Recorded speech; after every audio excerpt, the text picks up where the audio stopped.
Elvis Presley in 1977, the peak that never happened. Welcome, everyone. Today we're going to talk about a very strange story, the last years of Elvis Presley's life, the king of rock and roll, the man who turned the world upside down from 1956 until the end of the 1960s, and who, unfortunately, before he died in August 1977 at the age of 42, was in a completely different state than he was in his youth. So, if we ask, was he still at his peak? Physically speaking, no, not at all. Imagine the man who used to fly on stage, moving his hips like he had an internal motor, suddenly weighing 230 pounds, taking pills, eating more than 12,000 calories a day. Any slight movement would exhaust him, and you know when you try to climb stairs when you're hungry? That's a very similar feeling. But now let's get back to his voice. Here's the surprise.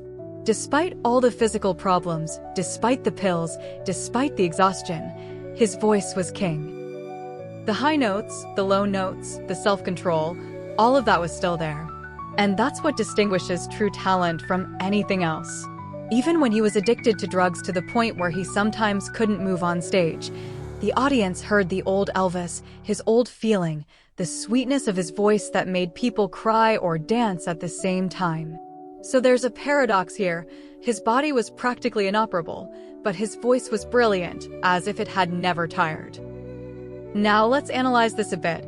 Most artists reach their peak in their 20s or early 30s. This is the period when energy is high and the voice has sharpness and vitality. Elvis? When he died, he was 42, meaning he had far passed his physical peak, but his voice had a touch of maturity that wasn't present in any of his younger days. And if we're talking about if a miracle had happened, if this man had managed to balance his personal life, quit his pills, regulate his diet, and alleviate some of his stress, believe me, his best was yet to come. He could have created musical works that would have astounded the world again, perhaps even completely changed the concept of singing in the 70s. Let's think together about his last performances. Presley was able to perform his songs while maintaining his full vocal range. He could move the audience on stage even if he tired quickly. There was a genuine human touch, not just a display of power. Every word, every note, contained a real sense of loss, love, and longing.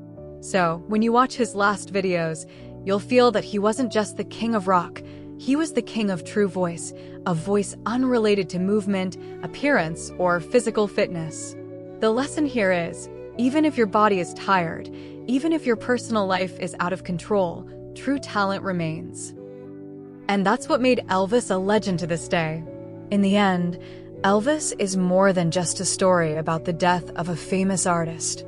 No, this is a prime example that the peak isn't always physical. Sometimes the peak lies in silence, in the voice, in the feeling you leave in people, even if you're out of their sight. In short, the body can decay, but the heart, the voice, and the talent continue to shine. And Elvis was living proof of that, even in his final days.